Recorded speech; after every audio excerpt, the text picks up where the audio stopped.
And welcome to Nigel Burney on NL Property IG Live, where today at 12 noon, which is right now, we're going to be joined by the infamous Mark Shipman of Michael Elliott. So hi there everybody who's joining. I'm so pleased you're so prompt. It's good to see that everybody's here on time on IG Live. Of course, the man himself, the main man, who is going to be put through the ringer one more time, Mr. Shipman is waving to the crowd. So Mr. Shipman, would you like to join us on Nigel Burney at NL Property IG Live? Come on, come and speak to your audience, Mark. Everybody's waiting for you.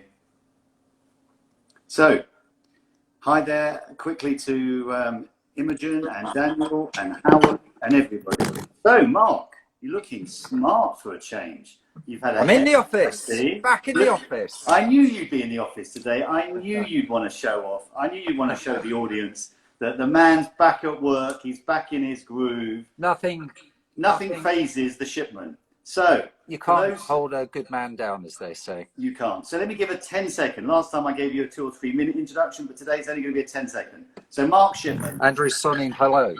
Right, a founder partner of Michael Elliott and Mattress, who is infamous in London for all of those famous investment deals, both on and off the market. Some of the major buildings in London have passed through Mark's hands, quietly in some cases. And into someone else's, unfortunately. Yes, and quite often publicly in the domain of most newspapers, reporting the most incredible trophy buildings being bought by sovereign wealth funds and institutions, all being handled by the one and only Mark Shipman. So Mark, good afternoon and welcome. Good day.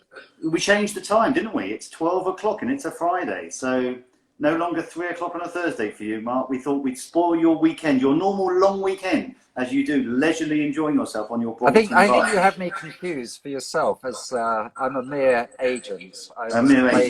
I'm a slave to principles like you. That's exactly the tune. So I can see your garden in the background, whereas I see a working environment where I am. Yes, well, we're going to talk about going back to the office, aren't we? That's one of the things. So can we enlighten the audience as to what's the subjects of conversations that we're going to throw out and debate? And obviously we're really keen to hear from everybody. Anything you want us to talk about, any questions you have, just throw them at us all the time, and we'll try and answer as many as possible during our hour. So Mark, last night we spoke briefly and you gave an outline. So I'm going to hand it over to you for 10 seconds and you tell us what we're going to talk about today. What am I going to grill you on today, Mark? Well, I think the topics that we agree we're going to talk about is how we're going to get back to work, how long it's going to take, the percentage of offices, of people to staying at home, to in the workplace, transport, how are we going to get to and from the office, are we going to trust public transport? We also said we talk about the effects of a second spike. We also talked about the equity markets, how they're performing, particularly looking at the Dow in the States. After being told we're in a bear market, we're now in a bull market.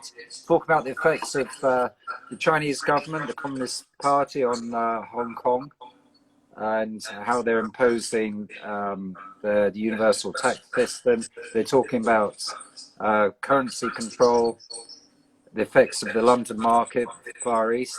Also, I thought we were going to discuss the effects of negative interest rates, which the Bank of England alluded to the other day, and how Mark, Howard says there's an echo on your line. Is that because your office is so empty that there's nobody there to soften your sound? Can you hear an echo? No. Okay, so actually, I can hear an echo. There's nothing to do in my office. Okay, fair enough. Well, just be aware. So all I can say, that was more than 10 seconds, by the way. There's an awful lot to go through. An awful lot to go through. An awful lot to go through there, Mark, on your list of topics. So which one would you like to kick off with? Actually, the other one I wanted to talk about was how has life changed since lockdown? How's your life changed? Has it improved? Has it been like a sabbatical? I mean, the bags have gone from under your eyes. Either you've had plastic surgery, or mind you, the eyes are a bit bloodshot, so who knows? But We won't talk about the hair again. The Farrah Fawcett majors look. But I have to tell you, after your remarks last night, Natalie said to me she's willing to have a go at cutting my hair, which of course I politely refused. mind you, I have to say that there are not many grey hairs for a man of your age. Thank you, Mark. Thank you, Mark. So let's start with the thing you just raised, which is how have things changed since lockdown? And I think that's a really good question, because I think it also overlaps with the question about going back to work, how we go back to work, and also the transportation question about if we are going back to work, what modes of transport we're going to use. So it's interesting, having a poll amongst my own staff, most of them are actually enjoying the fact that they're working from home, especially the ones more akin to my age bracket, quite enjoy the fact that they can concentrate, they haven't got to commute. Obviously they're afraid, if we're honest, about the effects of the virus if they were to catch it. So I think there's going to be an age differential between those who are much younger, wanting to go back to work, wanting to have that buzz in the office and that banter, and those more akin to my age who are quite enjoying the ability to work from home if they're set up properly. What about your team, Mark? It's quite interesting. I mean, I can hear this echo. It's not good. I wonder what I should do. We'll just go back. Should I go on my phone? Should I try my phone? You can try and join on your phone. Yeah, you can leave and come back. I might not let you back in again, but I can try. I'm sure I can. Okay, I'm going to exit and come back in. Okay, we'll try that for a minute. Well, while Mark leaves us for a moment, I will just say a quick hello to all of those very nice people who have joined us. So just a quick hello to Howard, obviously, to Sam, to Daniel, to Andrew, to Zach, to Mark, to Krish, the guys at Richard Suskin, Douglas, Ted Sharma, who actually is going to be my special guest next week, next Thursday at 3 p.m. I'm going to be discussing the leisure and hospitality sector with one of the leisure and hospitality sector's prime movers and shakers, Mr. Ted Sharma, MD of Shelley Sansa. Obviously one of the biggest sectors that's been hit hardest in the current world. So Mark, I believe he was back, but he's disappeared again. So we'll just give one more minute to see if Mark can rejoin. He's obviously got slight difficulty at his end. Here we go. And let's get back Mark online and see if he can hear us now. And hi there to Sophia, Krish, and Mark. Ah, Mr. Shipman, you're back. You strong? I love that. How's that? And you've got a speaker in the form of a water bottle. Even better. Is that better? That's much better, much better. Okay, cool. So let's kick off then. I was explaining that my staff are really keen to maintain the status quo. They're quite enjoying the life balance between family, being at home, being able to go out for some fresh air walks and cycles, and being able to do their work quite comfortably from home, because we've always been set up to work off the cloud. So as a developer, maybe we don't need that banter in the office that you have or you need to bounce ideas off when you get new opportunities. Well, you've just made a statement that you're happy to go for walks. Oh, good, thanks, Howard. You're happy to go for walks. So the intensity of the pressure is obviously different, which would suggest to me that the work you're covering is not as great. Okay, so if you ask me what time I go for a walk, it's at 6:30 at night till about 8:30. So it's at the end of the day rather than during the day. In which case, that's not really relevant to what we've just spoken about. No, but it is actually. Normally I'd be commuting. I'd be leaving the office at 6:37, commuting for an hour and a half, and then being home. But we're just talking about how do you fill your day, and you said the older people like to go for walks. And no, I meant they like to take advantage of the fact that they're not commuting. I don't mean that they. Listen, I'm certainly hoping my crew isn't going for walks during the day when they're meant to be working. Exactly. They can do that on Saturday and Sunday. Big Brother and warnings and that. So my issue is when you're all at home, I know we've got Zoom and we've got telephones. My issue is how can we all bind together and get the adrenaline going and put the ideas out there?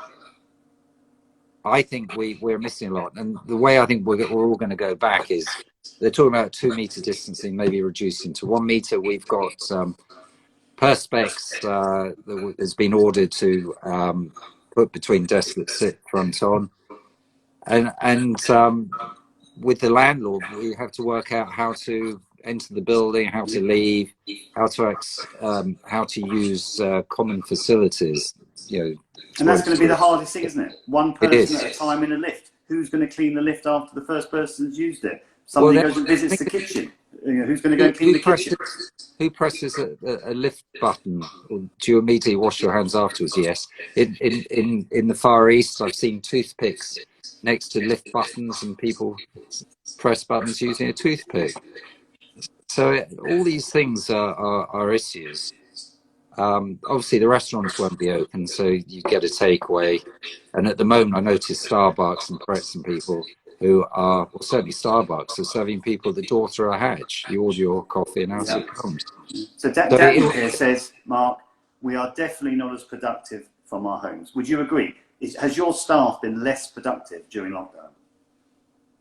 I'm not sure how productive they were before lockdown, but yeah, I think it's true. I think Daniel's right, and I think that people like to press the flesh, which obviously you're not going to do. In other words, meet the clients. Yeah. But there's nothing better than floating ideas around. When we sit as a team in open plan, and we're putting ideas out there, and who should be the borough of this building, or how do we go about valuing this building, and so there is a lot that's missing. And I'm sorry, I'm not a big advocate of this working from home at the office place, or nobody that's retained. So what about a compromise, and what about flexi working, where some days your staff will work from home? Well, maybe you'll manage the diary that way. Maybe some of your staff will come in the morning. We're going to home in the afternoon. We're going to have to do that, and also you're going to have to give people the choice of whether they want to come back into the office. For the simple reason, I think that some people are very nervous. I agree. Mark Riddell says we're doing less but more focus. I mean, I would describe the work we're doing at the moment as snipers. We find a deal that we know we can buy, and we know who will buy in lockdown. And we are doing the odd viewing with virtually or by camera, or actually somebody's turning up physically. Actually physically doing it.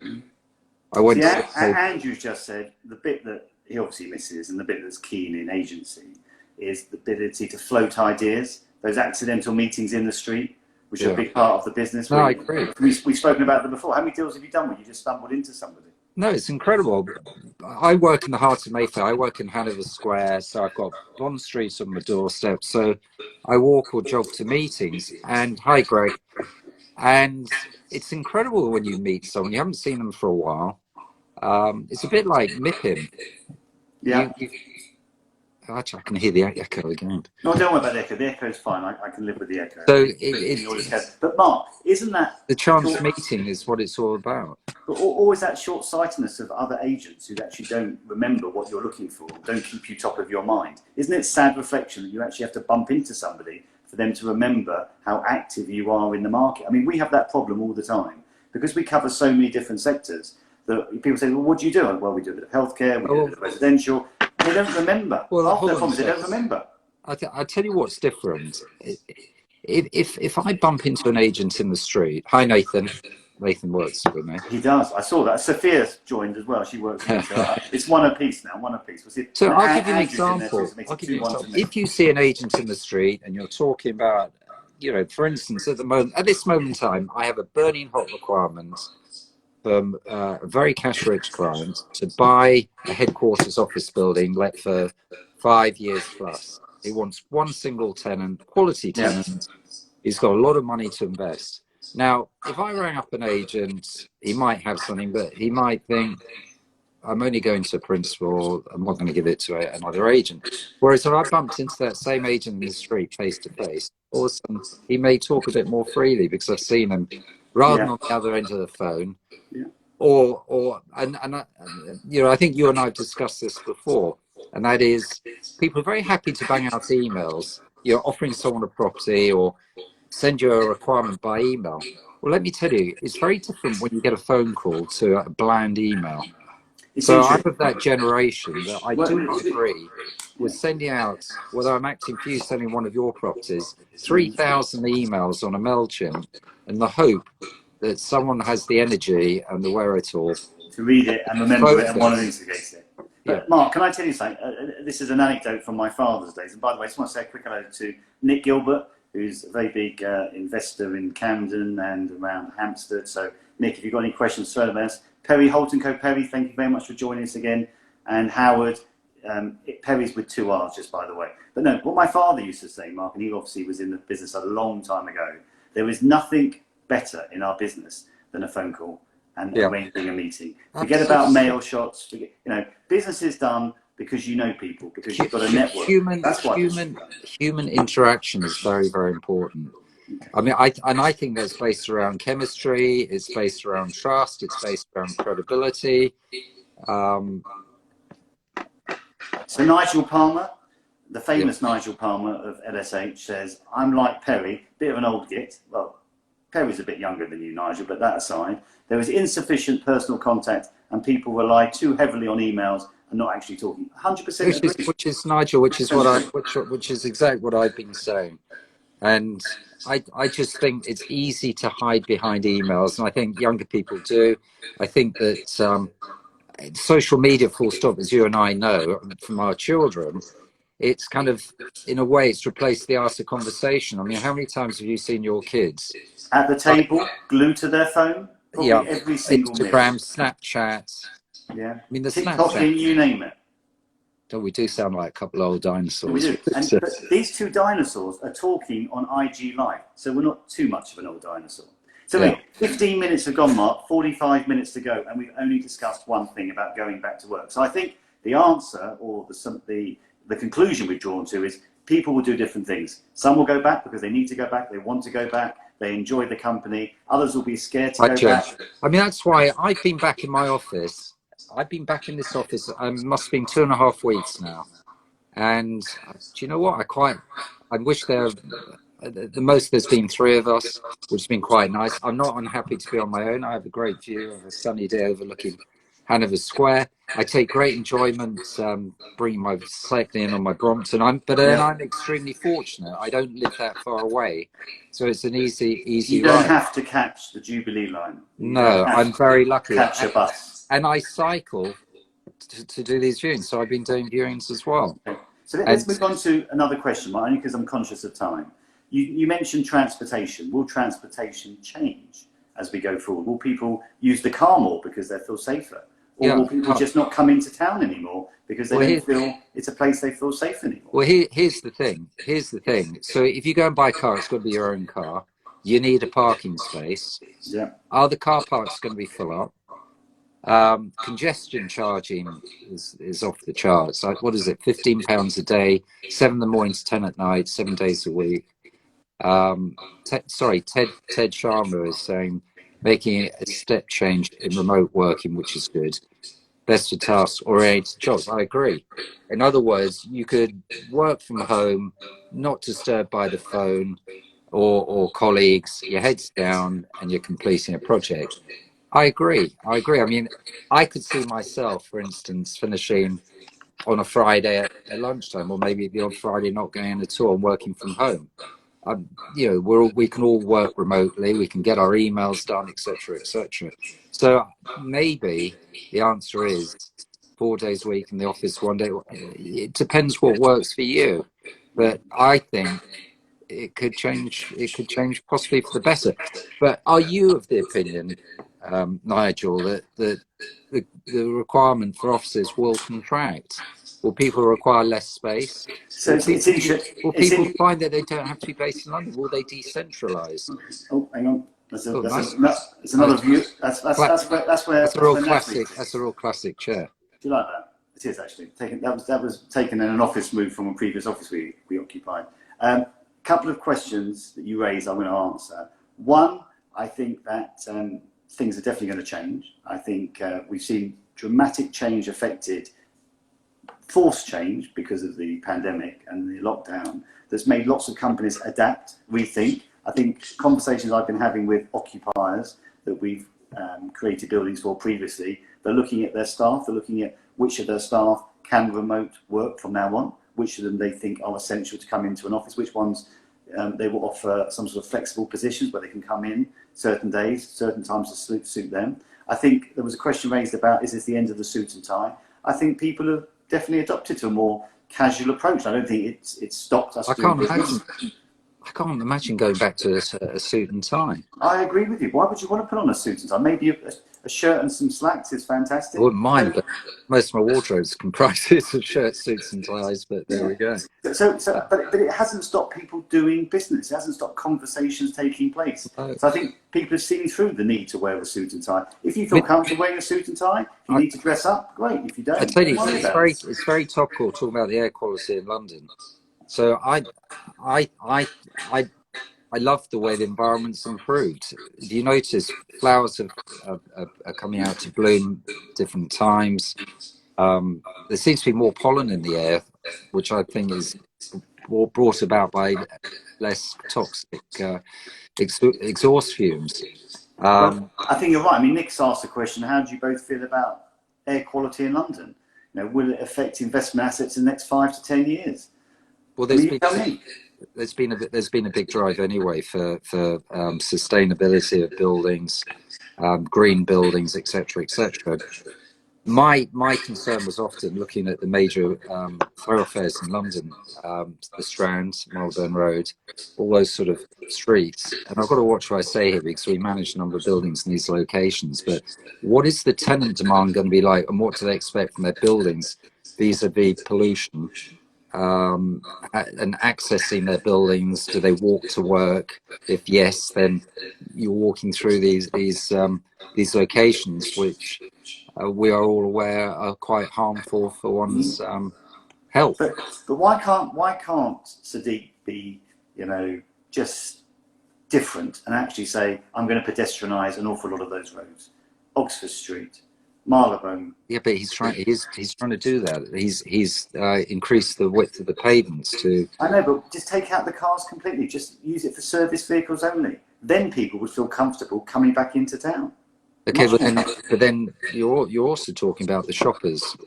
People, yeah. So if you take cars away, you're making it more difficult for them. And actually, it's a combination of Nick saying electric cars only. Maybe it's a combination of trams of you're on some electric cars. I'm waiting to go and visit a car showroom on Monday to have a look. I've got a few car dealers we can put you in touch with, Mark. They'll sort you out a deal. There's plenty of deals being done now on cars.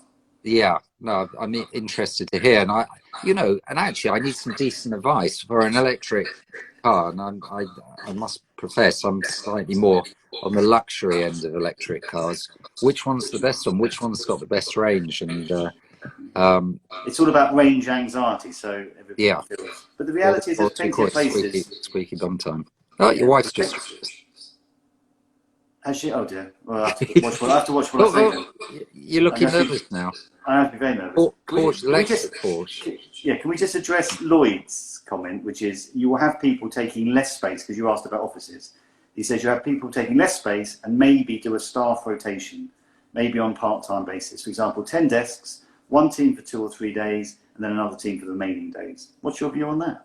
Well, you and I again discussed this, and that is proximity, sitting proximity to your colleague. People want more space. They want, whether we had a pandemic or not, i.e. before the pandemic occurred, there was a push towards greater space for back of house because people didn't want sitting, hi Scottsboro, people didn't want to sit so close to one another.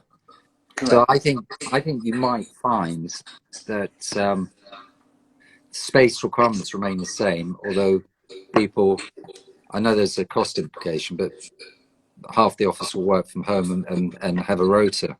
But Mark, when you think about cost implication, there's nothing needed more than a content workforce. So if you've got a workforce that isn't comfortable in their environments, they're not going to be productive. So if it means you have to have larger space to accommodate less people and go back to how it used to be rather than cramming people, cheek by cheek, then all we're doing is returning to what I would have called the good old days of cellular offices rather than everything open plan. And most open plan offices that you go into, all you see is banks of people with headphones on, headphones plugged into their ears because they can't hear. This is how we sit. There you go. Yeah. And that's quite well spaced, very well spaced. It is, and But Mark, is it Mark Riddell? What did he just? He's Yeah, saying that the decline of coronavirus yeah. is happening Now, fast. here's We're the making thing. long-term expensive changes and that could be at best be gone at worst intensively managed locally sooner than we think. So the whole thing just, we're all being moved in one direction because of something that will disappear. What's your view? My view, I don't disagree with what he's saying, but then the converse argument is that they are expecting next year a different strain of this pandemic of the virus, and it could come as a second wave, and the issue comes back again. I'm not sure the world economy could stomach this all over again. And it doesn't have to be COVID, does it, Mark? I'm going to ask you. It could be something completely different. I'm going to ask you, and it is a very risky question, but would you say lockdown has been an overreaction? That's a very difficult question to answer. And by the way, guys, this is not meant to offend, upset, because we know that people who ring in, dial in, have members of their family, wives, doctors, nurses, key workers who are all deeply affected, and this is not a line to antagonise. But Mark, I'm fortunate enough to have, unfortunately, personal experiences with COVID-19, and we've lost family members during the pandemic, as you know. And so it's probably, for me, a very touchy subject. But my answer would be other countries who have locked down on a more serious basis, where people actually completely observed the lockdown and did not go out of their homes for any reason other than necessity. And they needed a piece of paper and approval to actually leave their homes. So I think lockdown, other countries like Italy, Spain, France. Most European countries adopted it and they enforced it. We took a much more lenient way of dealing with lockdown. I think most people obeyed it, but you only have to look at the numbers. Why is it we've ended up being... Bobby Beecham, hello. Yeah, but why is it, Mark, we've ended up the worst in Europe? Explain that, Mark. Well, I was going to ask you exactly. It's not worse in Europe, it's worse in the world. Yeah, worse in the world. If you look at our per capita, per population. Why is that? Well, only because we obviously not observing it, and we weren't set up for it. We weren't prepared. No. Hold on a second. So America is no different to us. They've got 100,000 dead. Yeah. So the biggest amount of people in one catchment segment, and this is obviously in our speciality in healthcare, was in the social care sector. And for some reason, the focus was on getting people out of hospital to allow COVID patients into hospital. And a lot of elderly people were moved into care homes. They didn't test them first. I agree. And there was no PPE. So if you look at the statistics, I think it's either 30 or 40% of all deaths have now occurred. I agree with Daniel. I think the fact that we were 2 weeks too late going to lockdown, but then so was the US. And the US, well, what's the population, did we say? 300 odd million, and they've got 100,000 fatalities. So far, but remember, they're behind us on the curve. So they're probably 2 or 3 weeks behind us. So they could extrapolate. For our curve, we had fatalities yesterday, 430 odd, and the day before. So, I know. And yet, Boris announced yesterday that we have met the 5 criteria set down to ease lockdown. So how do you explain that?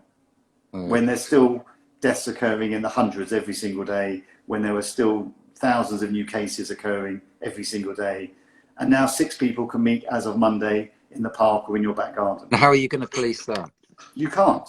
And unfortunately, as we spoke about last night, since the adventures of one of his colleagues, the government is looking embarrassed, isn't it? And who's going to obey the government when members of their own government don't obey themselves? So that's the problem you've got, isn't it? So to answer your question, I think there should have been lockdown earlier, number one, certainly earlier. We should have watched what happened in China, been more alert and prepared ourselves. And number 3, we should have observed it more rigorously. That's my view. But listen, let's move on because it's 12:30. We've got 30 minutes to go before the IG Live finishes. What else would you like to talk about? You had a long list, Mark. We're not going to go through the whole list. No, I mean, what else would you like to focus on? I think an important one to focus on is negative interest rates, the spectre of negative interest rates. It looks like the pound is, they forward predicted the pound's got weaker. Bank of England alluded that in the not too distant future, it hasn't been, it's never before happened in the 346-year history of the Bank of England, but they're now talking about it being a real possibility. Will that be good for our industry or not? It Well, doesn't mean that the banks pay you to borrow money. no. But I was thinking about that overnight, and I actually don't think whether it's negative interest rates or low interest rates, people in our business still focus on investing in what they think is an appropriate purchase and an appropriate return for their monies. You know, you haven't been getting a return on your monies in the bank for several years now. People don't think about getting, the days, when there was the crash in the early 90s when interest rates went up to 16% in one day and in the bank, there was a reason not to leave your money elsewhere than in the bank.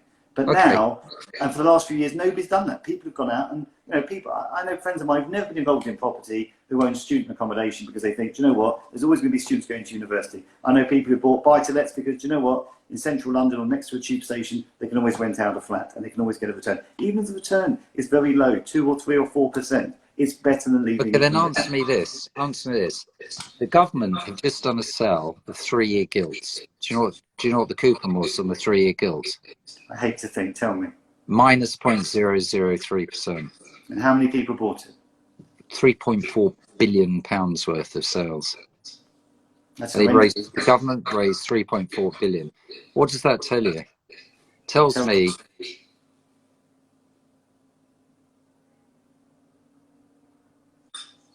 it tells me. You took a call. It's okay. You want to take a call? You take a call. I don't mind. Let me tell you, my phone's on airplane mode. This shouldn't be happening. So this first it was the echo. Now you're getting calls. I'm loving it. I only asked for 60 minutes of your unadulterated time, but carry on. It's usually you've got the problems with technology, not me. I know. So this tells me that people are so concerned about preservation of their wealth. Yeah. That they're prepared to have negative preservation. Yeah. How terrible is that? So what does that mean? It means yields are going to, they're going to get even lower. The returns that people are going to settle for, low single digits, will become the norm. Yeah.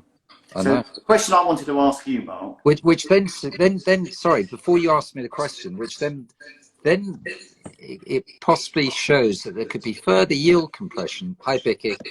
There could be, hi, Will Kumar. How come you say hi to Anthony? Come on, you've got to give a wave to Anthony. Which Anthony? My Anthony. Oh, Anthony. Hello. Which then tells me that there is a chance for yield compression on quality investments. And that's exactly what's going to have to happen, isn't it? Because the money will be chasing the same properties. So There'll be scarcity of property. It's very difficult to buy. So the clients could say, when do we sell? Do we sell now or do we sell in the future? But if I'm crystal ball gazing, I could say in the autumn there could be another correction in the stock markets because they're way too high. But how many tenants do you think will be thinking to themselves now, I've got a great opportunity to renegotiate my lease terms with my landlord. I've got all the COVID reasons under the sun. There's been seismic changes. Landlord is. If I went to mine here, Old Rigsby, there was no chance of getting anything. But no, you're right. How confident? But you know what a landlord will say. But you know what a landlord will say, and what they're saying now, and quite rightly so. Show me your management accounts. Absolutely. If you want me to believe what some of them have got still great sets of accounts. They've got massive cash balances. That makes the argument a little bit tricky as why I should have a discount. So you asked my question, Mark, which was, you talk about negative rates. You talk about the fact that people are prepared to conserve or preserve their monies. Yeah. Now you're the man of the moment. Where would you invest? Where would you preserve your money? Well, I think if you wanted something that was absolutely blue chip, protected, and that is commercial ground rents. Yeah. In other words, you would buy a freehold where the ground rent works out, say, 20% of the value of market rent. So if your tenant went bust, you've got the chance of forfeiting. When I started in property, Mark, you could buy ground rents at about 6 to 7 times earnings. Yeah. And what would you have to pay today? 30 times? Yeah, it could be. Look at that. And the only reason being is exactly what you've just described. I'm seeing hotels getting even slightly more than that. So that suggests to me there's arbitrage. So what we could do is create a big portfolio of these things, and then float it or sell units, or so.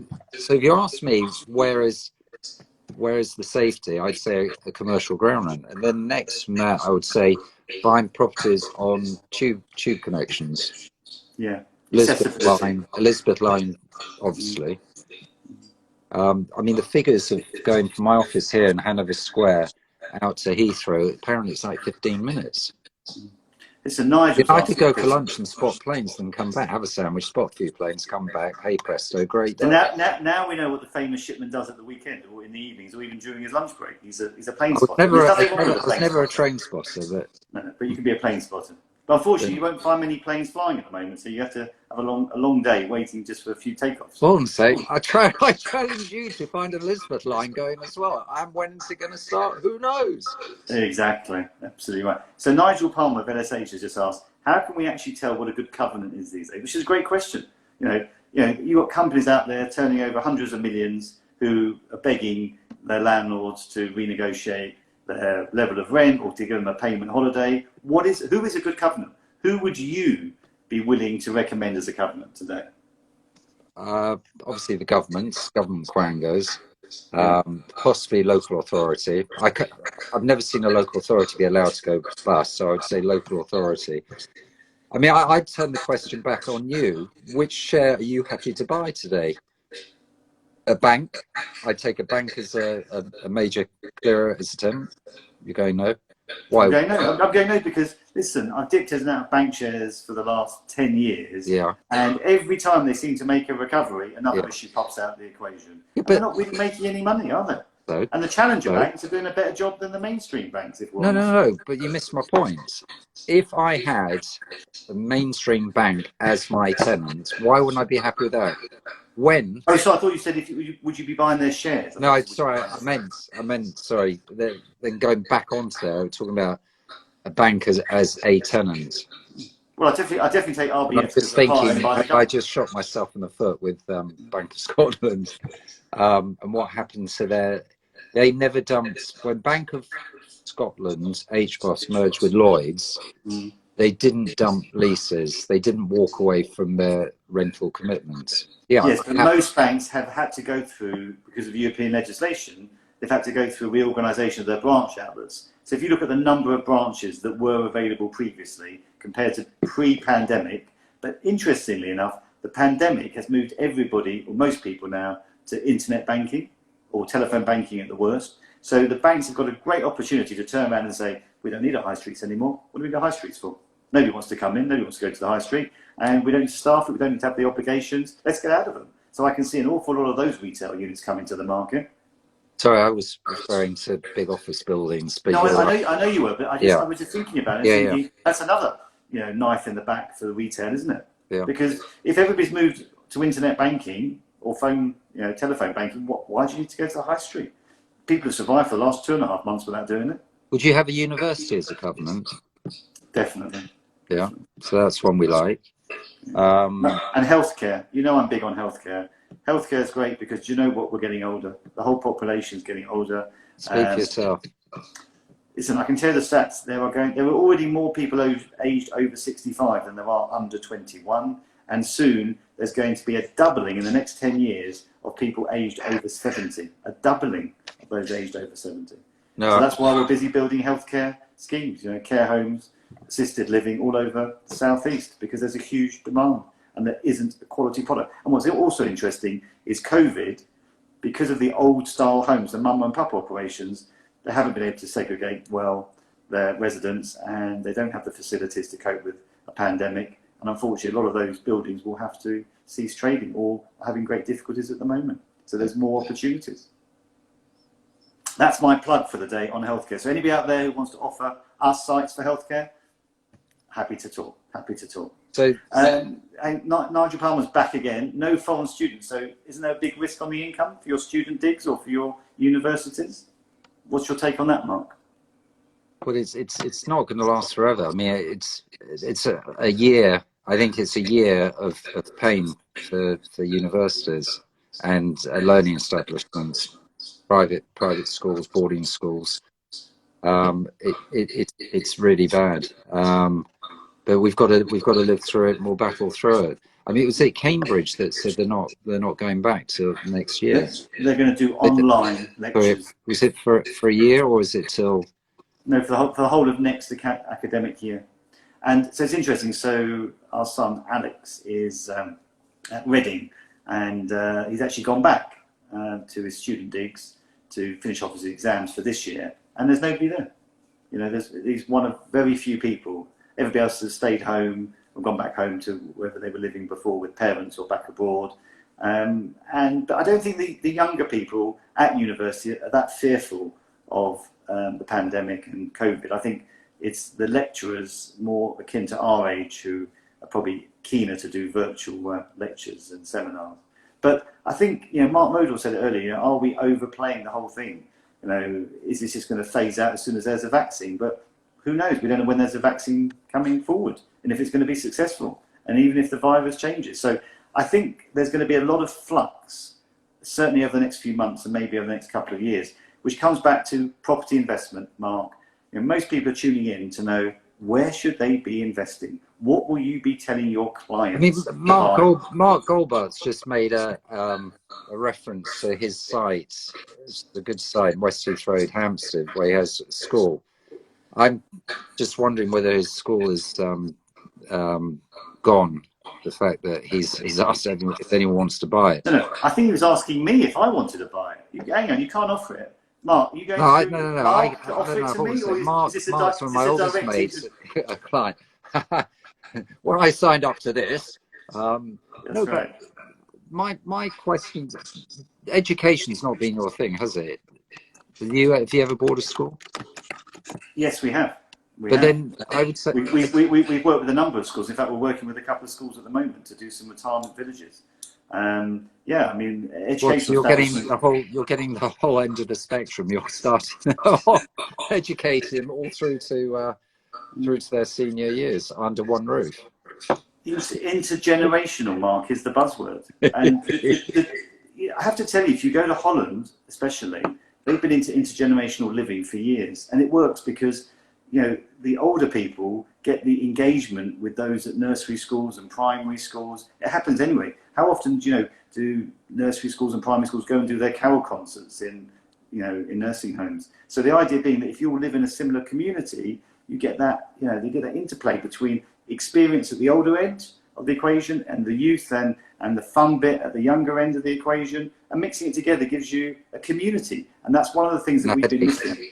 And a headache for the older people with the noise and the partying. I think the hearing is not as effective as. Let me ask you a question, and I don't know. Honestly, I don't know the answer to this, and you will, because I've had clients that have built up large portfolios of care homes as operational businesses as well as propco, we like to call it. Yeah. And back in the day, there were big subsidies from the local authorities for the clients staying in the homes. My question to you is, on affordability, etc., who picks up the bill when someone needs to go into a care home? Currently, you either fall into two camps. It's either local authority pay, and you go into a home that would accept. So you have a means. So there's a means test. Or you private pay. Some will allow a mixture of the two, or you private pay for those who've got equity in their homes. And most people at the moment, unfortunately, are using their homes, if they have one, using up the equity. It's not passed through inheritance. It's used up in the fees for their care. And if you remember, this was a hot topic that the government wanted to introduce when Mrs. May was, Prime Minister and seeking, another term. And her problem was just even talking about, everybody having to pay to have care was a big vote loser. But it's certainly something that is back on the agenda for the government. I know there's a white paper that's being brought out shortly. So back in the day, wasn't there a huge PLC? Well, there were a few. Four Seasons went. And what was those were the good old days of your OpCo-PropCo, where everybody thought it was a great idea to, And the Qataris bought Four Seasons. And then what was the big public company, which was, I think, Irish controlled, beginning with B? There was a massive. Irish company. It wasn't a quoted Irish company. It was massive in healthcare. I think they were bigger than Four Seasons, and they got into trouble. Why do we? What can we ask the audience that question? Let's ask the audience. If everybody knows the answer, Barchester. I was going to say Barchester, but I didn't think Barchester is Irish owned. Yeah, it was Barchester. It was Barchester. There you go. Can I draw your attention, Mark? Because we've got less than 15 minutes, and I'm really enjoying this conversation. Nick has asked, if you had 100 million to invest today, what are you investing it in? What part of the globe? So you've got 100 million. One of your clients has said to you, there's a discretionary fund, Mark, of 100 million. Spend it. Is the answer the ground rents that you mentioned earlier? Is the answer buy some university income? You know, and is it all in the UK? Well, number one, my expertise is the UK. So number two, you know, certain people think now's the time to buy cheap into the hospitality sector, i.e. maybe hotels. Yeah. You know, we tend to stick to the core locations where there's possibly an undersupply. And we like the market, we like, you know, Southwark. We find that market's very interesting. We like areas like Clerkenwell. Again, the connectivity is incredible with rail. But you're still talking about London, aren't you? It's all London-centric. It's where people have always felt safe to deposit their monies in London. The thing about why people like to come to London is, number one, if you're international, first thing they say is, oh, the exchange rate's really great. We get a lot more bang for our bucks. So yields are higher in London than the other EU capitals. So Paris, even Amsterdam, Berlin, yields are really low. So lots of office deals are done at sub 3%. Yeah. I was at the Jones Lang. But then it's sorry, Mark, I didn't mean to interrupt, but I was at the Jones Lang breakfast in January when everybody was so excited after Boris's election that Brexit was finally going to be done and that, you know, we could actually move on and all make some, you know, good investments and a good return. And one thing they kept on saying was what you just said, that if you were in Europe, France and Germany, any of the major capital cities, the yields are so much lower and therefore London is so much more attractive. So much more attractive. But why is that? You tell me, why is that? Why are we so much more attractive? So they love English law. So buying a property in the UK, people feel very safe proving title, whereas you might go to Italy and you're buying something, you bought something, and someone pops up and said, well, that was mine, you can't buy that, and then they sue you. So, and yeah, London is a very, very big city, you know, including the outskirts. We're a pop of 10 million people. So by definition, when you've got scale, you've got a slightly more liquid market, if that makes sense. Whereas maybe some of the US markets, people don't like the tax regime. It's very spread out. So and also we've had so many companies base themselves in the UK because they like English law, English language. I won't say access to the EU, but in our traditional banking service sector. So they've liked it, and they like the educational system. So in answer to Nick's question, you've been investing the money in the UK, in London, and you just find the right opportunities in the right areas. At the right price. So we're doing deals at the moment, and people are taking the view, yes, the property could go down in value in the next 1 to 2 years, but we're looking for the 20-year cycle, or several cycles, and hold. You still there? I'm still here. I'm still here. You froze. You froze. Either that, you've had too much Botox. Yeah, definitely.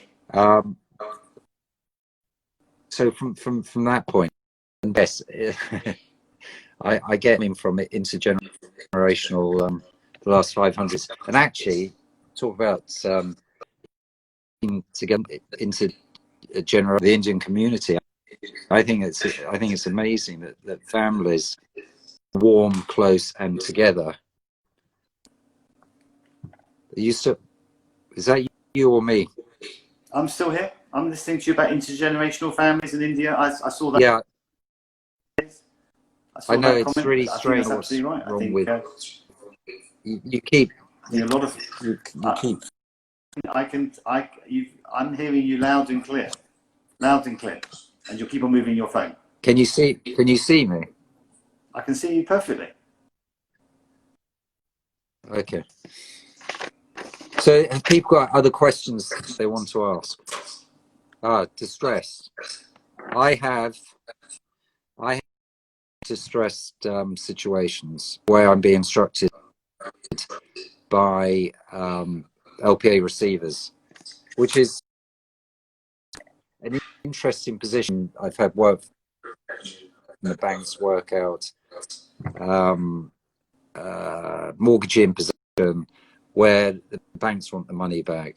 And the only issue for me on LPA receivership, the receiver gets instructed, I get instructions down, I begin to get both, and all the borrower manages to redeem. So we are not at that stage yet where I've seen equity completely wiped out. Position is at. I don't know. Maybe after June quarter, it will deepen, and we'll see a bit more pain. Certainly, there'll be sectors where people want out at all costs, and I suspect some of the private residential to be under immense pressure. Mark Goldbart's got a question for you, Nigel. You're constantly frozen. Too much Botox. But anyway, you mentioned legislation to protect landlords from unfair CVAs. Can you expand? I just thought if I move the camera, maybe it'd make a difference, but it doesn't seem to be.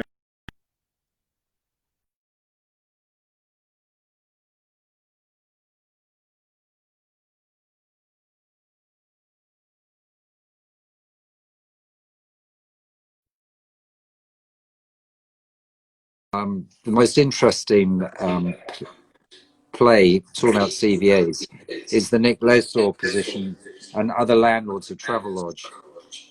So they are almost prepared for Travelodge to go into CVA, and then Nick Leslaw wanting to push them out and say, you know what, I've got a whole team standing by to take over your business, and that may push away this threat of CVA. Mark, do you think CVAs are fair?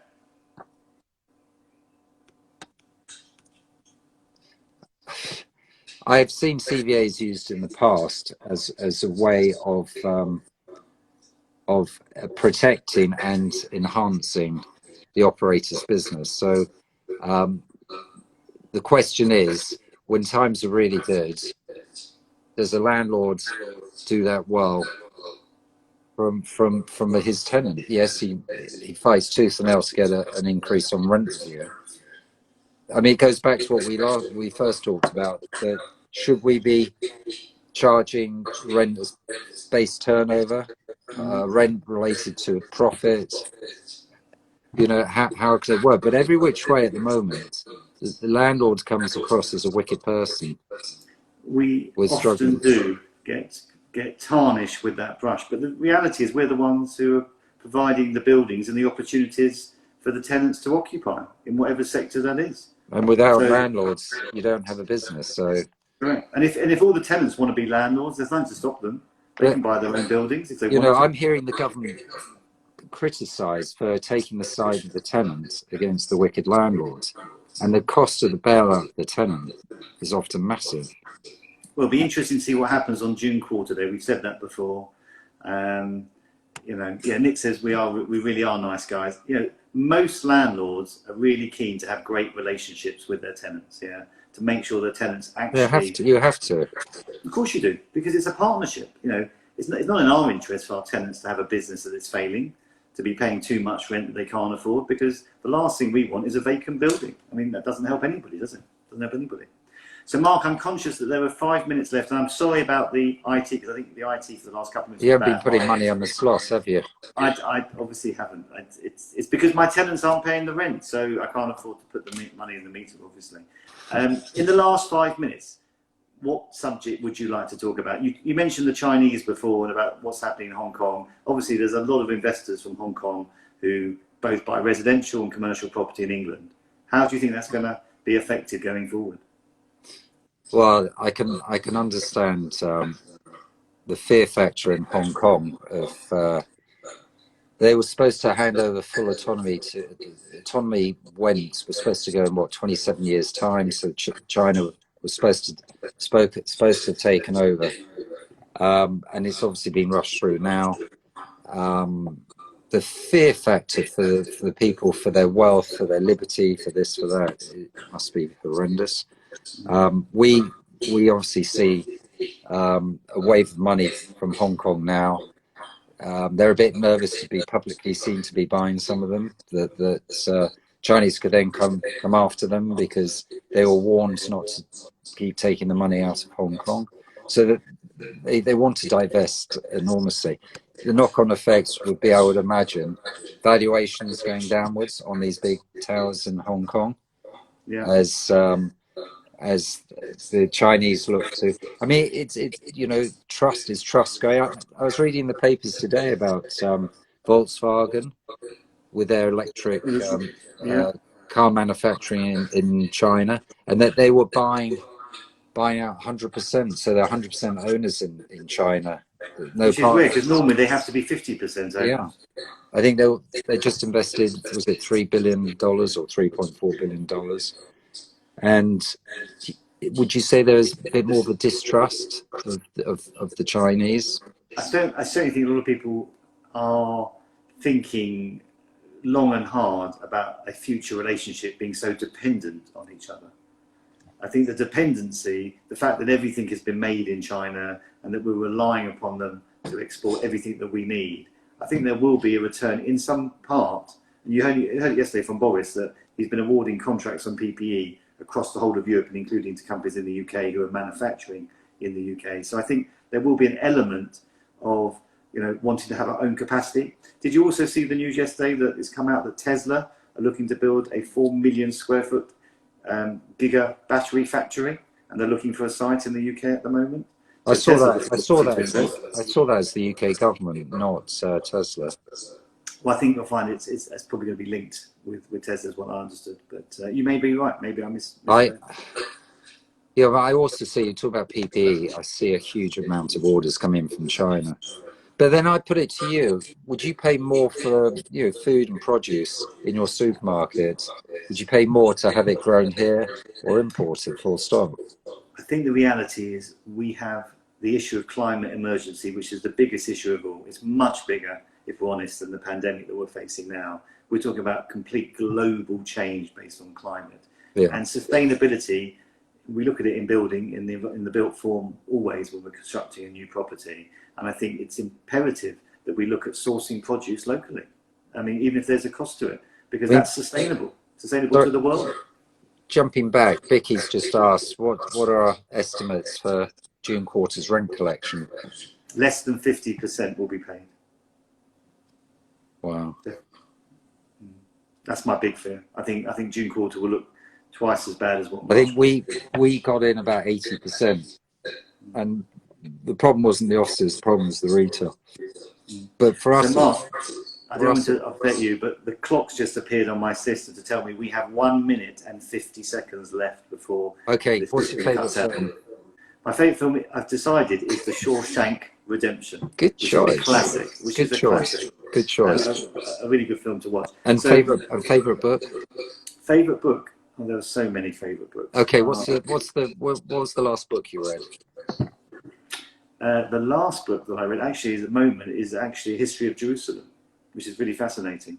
It was bought for me by some of Natalie's cousins, and it's been sitting on a shelf gathering dust. And for once, we were meant to be going to a wedding in October in Tel Aviv, and I thought I should read up before we arrived on Jerusalem, which is a beautiful city. So there's just over a minute to go. Can I just thank everybody who's tuned in today for their time, for taking part, for all of their questions, some of which have maybe even knocked Mark out occasionally, or certainly given a bit of a bruising, but they're really, really appreciative.